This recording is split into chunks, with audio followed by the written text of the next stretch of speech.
we need help too. So we want to make sure that we take care of our mental health. September is Suicide Prevention Month. What one fire company is doing to help first responders with mental illness. We take an in-depth look into the rare cancer that killed legendary singer-songwriter Jimmy Buffett. And when starting a vacation, why trying out the local cuisine can help cure jet lag.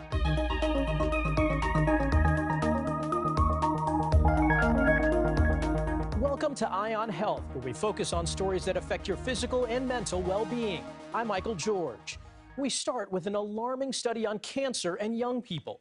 Over the past 3 decades, there's been a global surge in cancers in people under 50. Researchers said it wasn't clear if more screenings played a part in the trends, but they expect the rates to keep rising. Janet Shamlian has details. Queen Stewart is a lawyer and mom of 2 who learned she had breast cancer at 35, finding the lump herself, too young for insurance-paid screenings. When you were diagnosed, what did you think? I just cried. And I just worried so much about whether I would be here for my girls. Cancer is surging in people under 50, according to a new study involving more than 200 countries, increasing 79% over an almost 30-year period. The most cases and deaths coming from breast cancer. Prostate and trachea or windpipe cancers had the fastest increases. Those numbers are remarkable. What are the ramifications for society of younger people getting cancer? I think it's important for younger individuals who meet screening criteria to consider and pursue screening at age-appropriate times. But why is it happening? Researchers say genetics is a factor, but the study cites poor diets, alcohol and tobacco use, physical inactivity, and obesity. What steps can people take to reduce their cancer risk? Look at the importance of screening. There's breast cancer, colorectal cancer, cervix cancer. In the U.S., the recommended age to start colon cancer screening was recently lowered from 50 to 45, and breast cancer from 50 to 40. Stewart had a double mastectomy, chemotherapy, and radiation. She's in remission and says she has a new lease on life.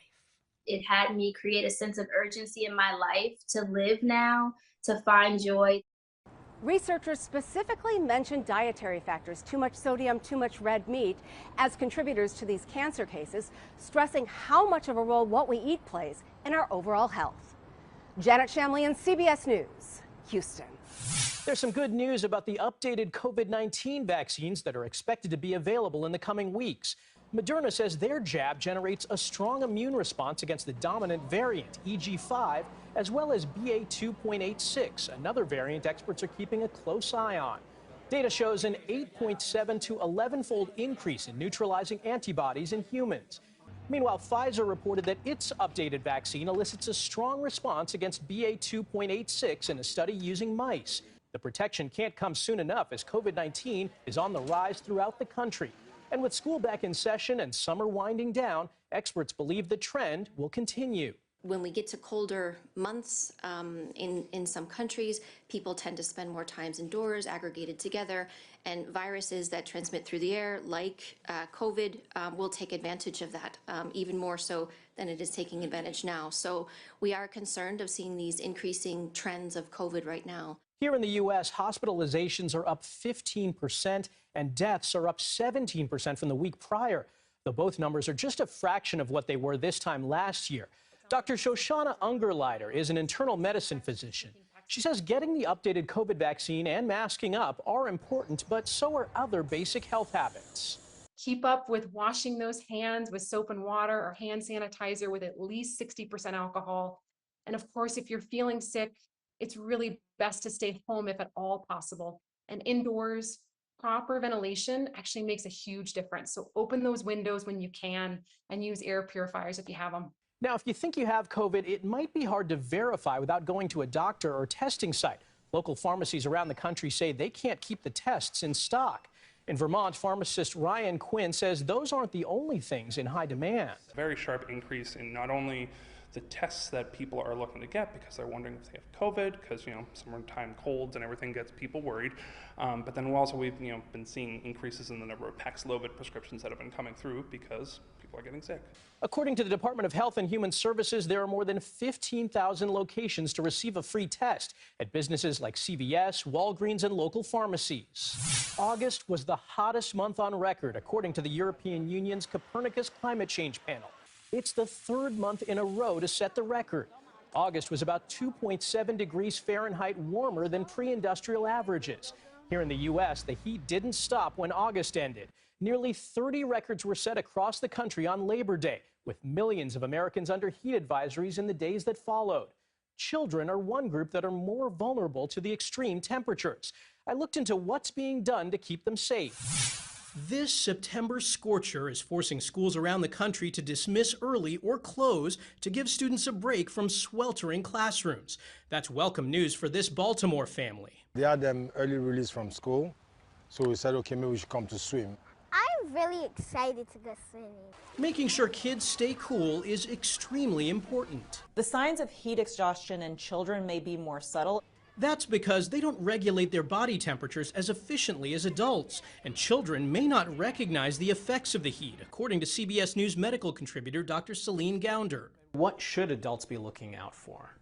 So some of the signs of heat exhaustion would be a temperature above 105, sometimes even, but having a fever when they're not otherwise sick, having this very fast breathing or heart rate, low blood pressure, which can manifest as dizziness or confusion. Dr. Gounder says extreme heat can also affect kidney, liver, and respiratory function, and it can impair learning, cognition, and mental health. We have seen that kids tend to be more irritable, have more difficulty sleeping. They can even sometimes develop depression or anxiety related to these heat exposures, and it may not be an obvious connection to make, but if you do notice some of those symptoms, it's something to be aware of and think about. It's critical that children get plenty of hydration, seek shade when they can, and spend time in the air conditioning when possible. September is Suicide Prevention Month. According to the Ruderman Foundation, suicide is the second leading cause of death for first responders, behind only COVID-19. In 2020, there were 116 confirmed suicides and 113 deaths in the line of duty. In Virginia, Albemarle County Fire Rescue hosted their third annual Row for Responders to raise money for an organization that helps support first responders with mental illnesses. Some even rode for the full 24 hours. We have a tough job and we're human and we need help too. So we want to make sure that we take care of our mental health. The study from the Ruderman Foundation, which is a private philanthropic organization that advocates for people with disabilities, says shame and stigma by first responders prevents them from appropriately processing the deaths of their colleagues. Marijuana is the most commonly used drug in the country. And while many studies have focused on the potential medicinal benefits, new research looks at a drug that curbs marijuana use for those who've become dependent on the drug. Christian Benavides reports from Miami. 27-year-old Roosevelt Bennett says he struggled to get tasks accomplished after becoming dependent on marijuana.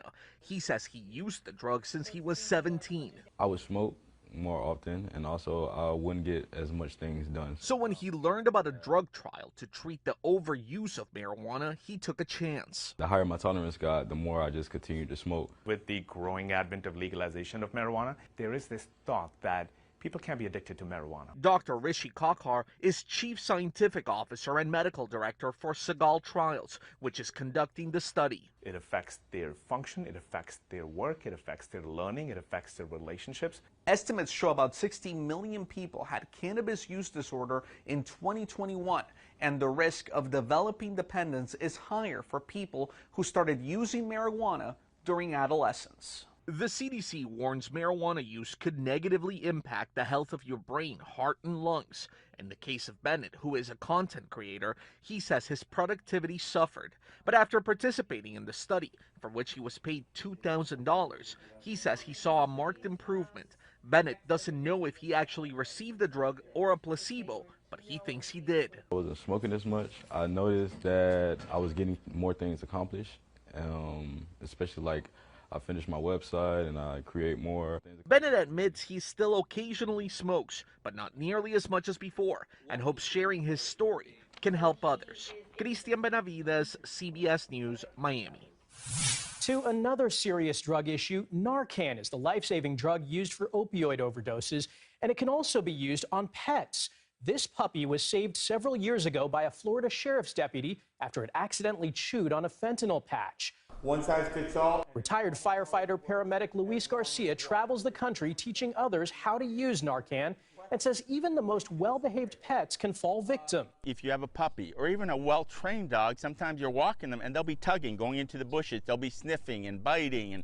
And if they pick up a little bit of a baggie or residue on aluminum foil, they could become impacted by an opioid overdose. You just stick it in their mouth and you push the button, boom. For puppies and small dogs, it's one spray into the mouth, and for large dogs, one into the nose. Garcia says he's learned of about 50 pets saved with Narcan over the last 5 years. Coming up, loneliness can be detrimental to your health, how one program is helping seniors stay socially active. And we take an in-depth look into the specific skin cancer that killed music legend Jimmy Buffett.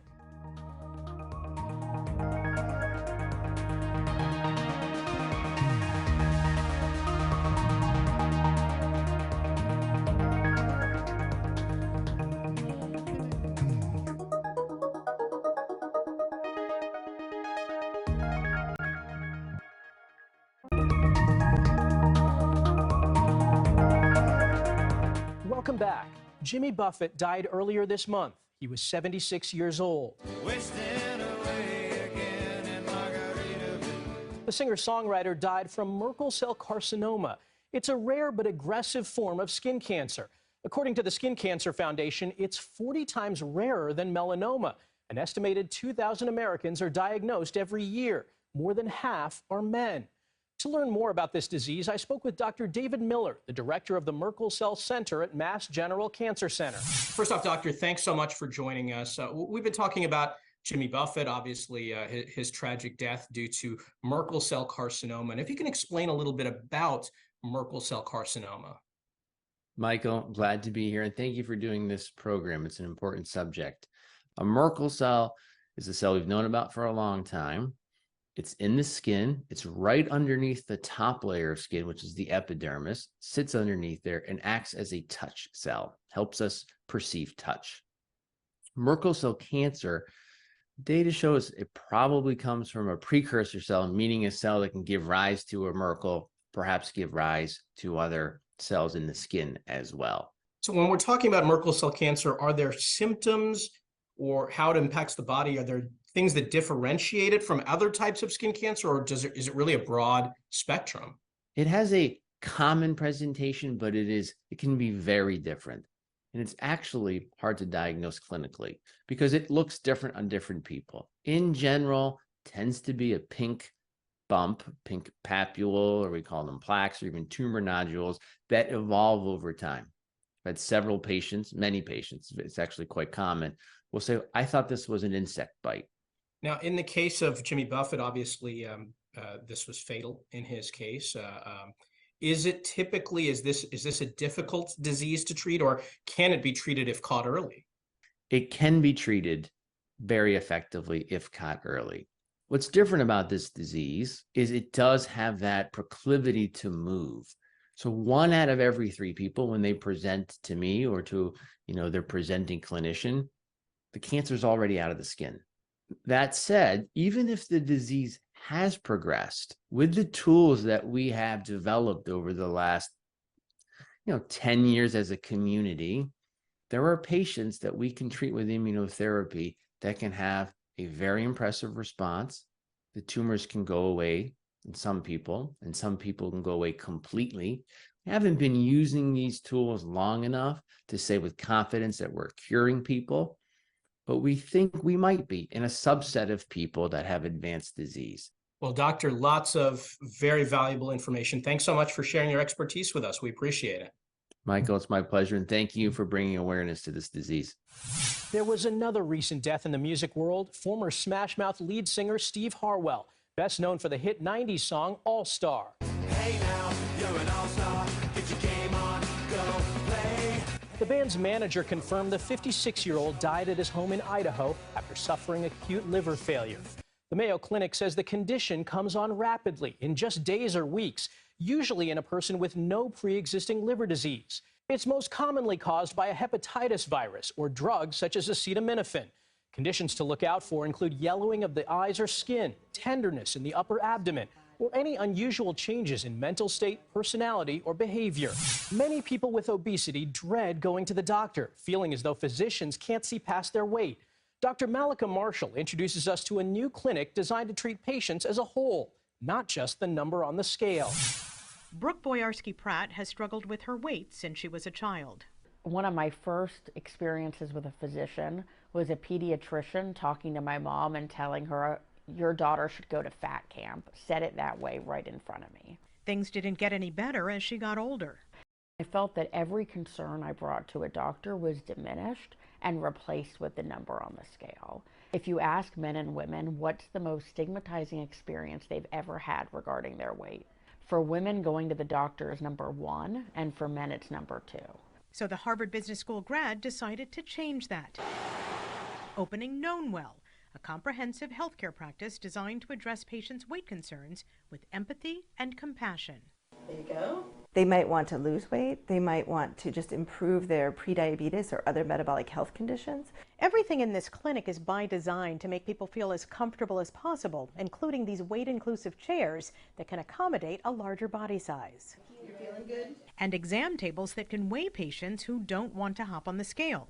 Sarah Abdelaziz had a weight problem most of her life and has lost 100 pounds. She says coming to Known Well has been a welcome change. Here it's a safe and happy place to come and, basically, be educated about what your options are, what your overall health looks like. Have you heard of a clinic like this anywhere else in the country? No. I mean, it's shocking to me that we had to create it. Creating a place so she and others could receive comprehensive medical care. Dr. Malika Marshall, CBS News, Needham, Massachusetts. A report from the U.S. Surgeon General earlier this year warned that loneliness significantly increases the risks of heart disease, stroke, dementia, and premature death. The Dine Out program in New Hampshire is run through Meals on Wheels and helps seniors improve their social health while also helping their diet. It was kind of lonely for a while. I was sitting there and I'd watch TV, eat. It was kind of lonely. Debbie Labar says she's expanding her circle of friends while also shrinking her waistline. Low carbs, low calories, low everything, low sodium to help the elderly. So I found that it's better food than what I've been cooking. Me coming out 3 to 5 times a week has helped me lose weight because I don't eat the nasty food I used to. And for the workers of the White Birch Eatery, they say it's great to see this group of seniors making new connections. Still to come, we'll tell you why this fish needed a CT scan, and the mini horse bringing major comfort to sick children.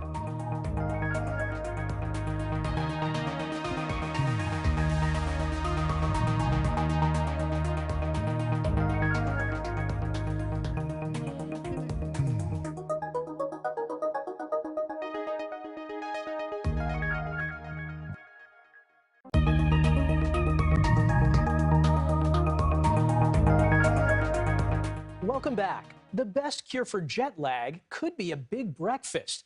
Scientists from Northwestern University and the Santa Fe Institute looked at our circadian clocks, which calibrate according to light or food. They found that common symptoms of aging, like lower sensitivity to light, can make jet lag symptoms worse. But having a big meal in the early morning of a new time zone can help you adjust quicker and start enjoying that vacation. When workers at the Denver Zoo noticed one of their angelfish was tilted to the side while swimming, they brought it to the zoo's animal hospital. That's where it underwent a CT scan, using a machine large enough to fit a 700-pound grizzly bear. They continuously poured water on the fish during the testing, and scans revealed the fish was merely suffering from gas. A round of antibiotics cleared that up, and the fish is back home, swimming straight. 1 year ago, a young woman in England was given 15 months to live after being diagnosed with a brain tumor. Since then, her family has been raising money in hopes of getting her to America and to a private, possibly life-saving treatment. BBC's Elise Chamberlain has the story. Another day, another donation delivered to the door. No matter how often it happens, Hannah still can't quite get over people's generosity. It's made me feel a lot better. It's quite heartwarming as well that, I'm not just left there alone. Last September, Hannah and her family were given heartbreaking news. The brain tumour she had was a glioblastoma, an aggressive brain cancer, and she was given just 15 months to live. I don't think it's ever going to leave my mind, the image of that room, and then knowing that I've then got to go and tell her what the surgeon just told me. Yeah, it was a difficult day. Prior to this, Hannah had been going to the doctors for months. It felt like my head was going to explode. I'd have headaches and nosebleeds. They took my appendix out because they thought me being sick and the pains and everything was my appendix. When Hannah woke up one day unable to see, a scan revealed her tumour. Treatments, including chemotherapy and radiotherapy, followed, but Gail continued to search for a cure and found an immunotherapy available privately in America, which could extend Hannah's life. We need 250 to 300,000 pounds.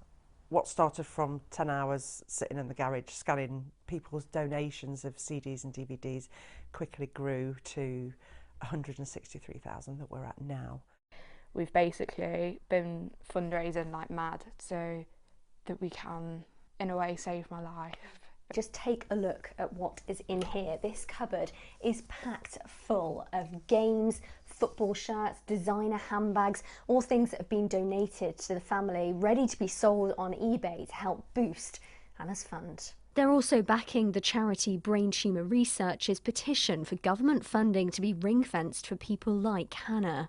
Tragically, with brain tumours, they're the biggest cancer killer of children and adults under the age of 40. So historically, just 1% of national cancer research spend has gone into brain tumours. What we need now is a ring-fenced amount of money, £110 million, ring-fenced by government to go into the translational pipeline, to go into the early stage science, to go into the clinical trial end. You know, she's 20, she was 19 at the time. She should have a future. Updates on their fundraising can be found on the Help for Hannah Facebook page. A Northern California equestrian center is using therapy horses to help cheer up kids facing health challenges. Juliette Goodrich tagged along as Wendy walked the halls of one hospital in Northern California. Alana Koski with Sunrise Equestrian Center is unlocking a bit of magic. This is Wendy. She's part of Traveling Tales. She's headed to work. She's ready. Okay, let's go. On this day, Wendy and her handler volunteers are going to George Mark Children's House in San Leandro. They've been coming here since 2004. You're a Clip Club? What do I hear? Traveling Tales is a program that brings miniature horses into children's hospice and care homes to visit them, some near the end of life or facing serious medical issues. I see smiles on their faces. They seem relaxed. Yes, and I think one of the amazing things about the therapy horses is they really help our patients relax. So Wendy can place her head in a patient's lap in their wheelchair, and Wendy will help slow their breathing, slow any tremors that they have, and Wendy has this amazing presence and just kind of ability to just be with our patients, and that brings them calm and joy.